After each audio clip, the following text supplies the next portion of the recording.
Hello friends, शुभ लाभ के episode 109 में क्या हुआ चलिए देखते हैं।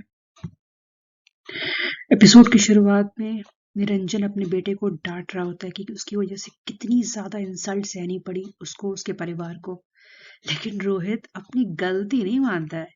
वो कहता है कि पापा, मैं आपको बचाने के लिए ये सब कर रहा था। आपको पता है, मेरी माँ जो इतने सालों से पूजा कर रही है, डेली डेली, कभी मतलब बिना भूले डेली, जो लक्ष्मी माँ का इतना वो जाप करती हैं, उसका आज फायदा मिलने वाला था।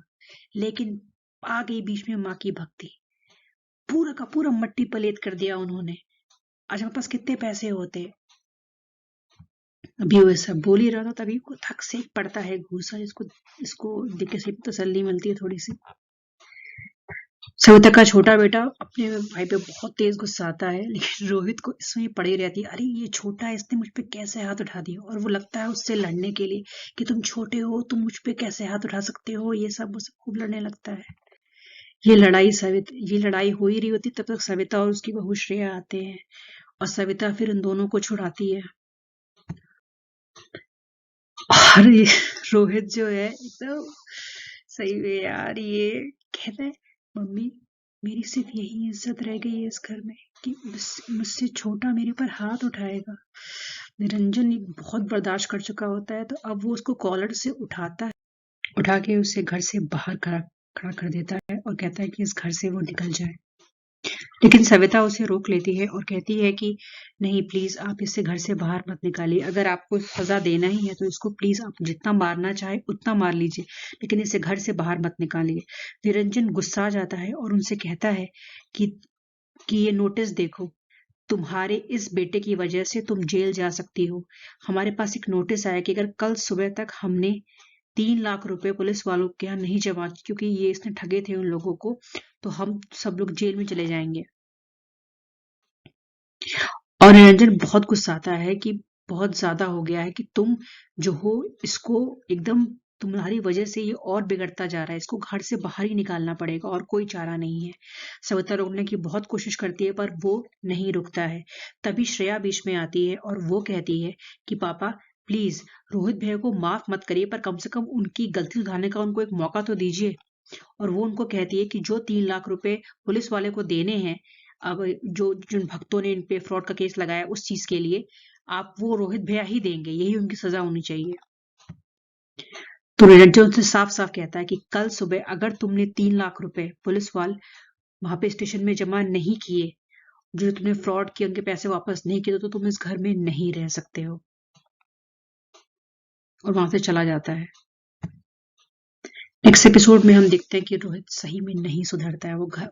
वो आता है, अलमारी से पैसे निकालता है और पैसे गिन रहा होता है। हमें लगता है कि चलो, लग रहा है पैसे दे देगा वापस। तभी उसकी बीवी आती है। उसकी बीवी कहती है कि अरे, ये सारे पैसे दे दोगे क्या, कुछ पैसे बचाओगे नहीं?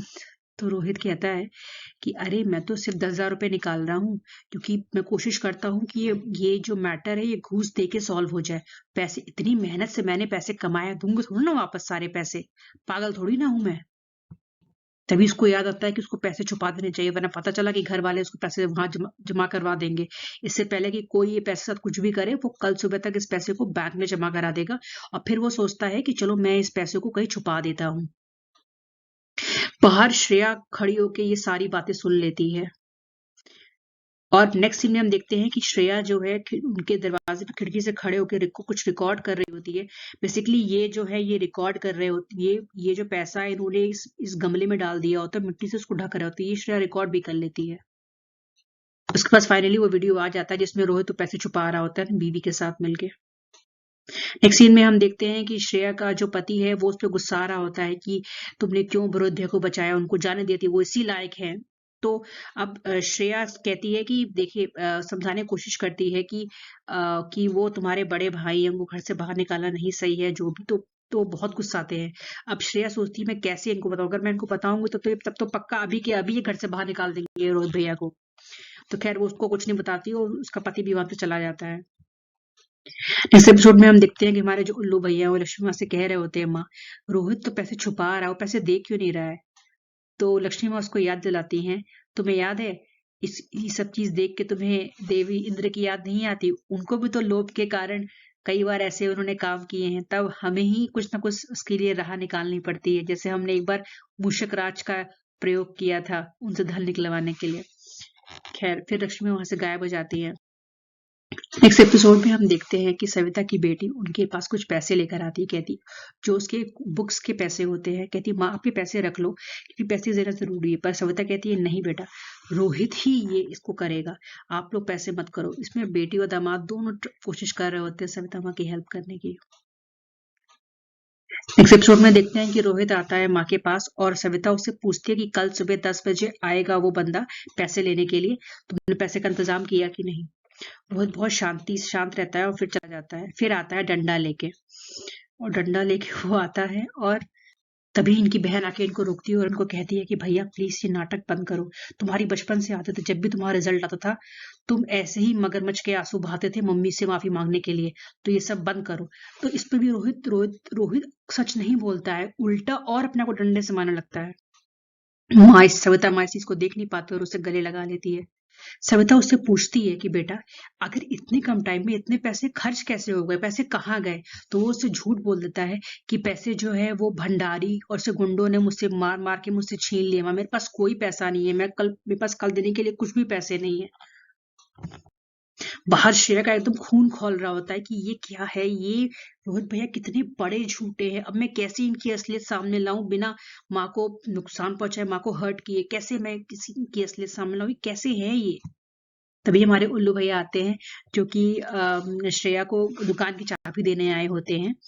तो वो उससे पूछते हैं कि मतलब क्या हुआ, तुम क्या सोच रही हो। तो श्रेया उनसे पूछती है कि अगर हमें गड़ा हुआ खजाना निकालना हो तो हमें क्या करना चाहिए। तो अभी इससे पहले कुछ वो बोले तभी एक सफेद रंग का चूहा वहां आ जाता है जिसको देख के वो बहुत घबरा जाते हैं।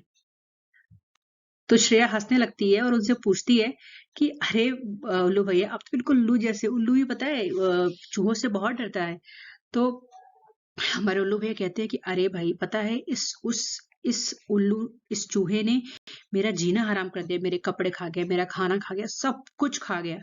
इतना सोच के श्रेया का माइंड क्लिक करता है, उसको कहते हैं ओहो चूहा, हाँ चूहा ही मेरी हेल्प करेगा, अब समझ में आ गया मुझे। और इसी पे आज का हमारा एपिसोड एंड हो जाता है। तो चलिए फ्रेंड्स अब हम फाइनल्स पे आते हैं। तो आज की माँ लक्ष्मी माँ का संदेश क्या है हम उस पे आते हैं। वो क्या था जिसने सीता को लंका में निराश होने नहीं दिया और जिसके कारण हनुमान एक ही छलांग में लंका पहुंच गए और भक्त प्रहलाद हंसते हंसते अग्नि में बैठ गया। वो था उनका अटूट विश्वास। हताश होकर हार मत मानिए, समय चाहे कितनी भी परीक्षा ले, विश्वास रखिए नए आरंभ का, उज्जवल भविष्य का और अपनी जीत का। फिर माँ हमारी पेटलाइन कहती हैं कि आप समझ रहे हैं ना मेरी ये शुभ बातें, मेरी ये लाभ की बातें, क्योंकि लक्ष्मी पहले समझ में आती है तभी वो जीवन में आती है। थैंक यू फ्रेंड्स, अगर पसंद आए हो तो प्लीज लाइक करेगा। अगर आपको मुझे लगता है कुछ इसमें कमी है जो मैं अपने सुधार सकती हूँ तो please let me know in the comment box. आप कमेंट बॉक्स में मुझे बता सकते हैं कि मैं कैसे इसको और अच्छा बना सकती हूँ। प्लीज लाइक और सब्सक्राइब करेगा। आप जब इसे लाइक और सब्सक्राइब करते हो तो मुझे हिम्मत मिलती है कि मैं डेली इसका वीडियो बनाऊं। तो अगर कल इसका एपिसोड आता तो मैं इसको बनाऊंगी। चलिए, थैंक यू सो मच।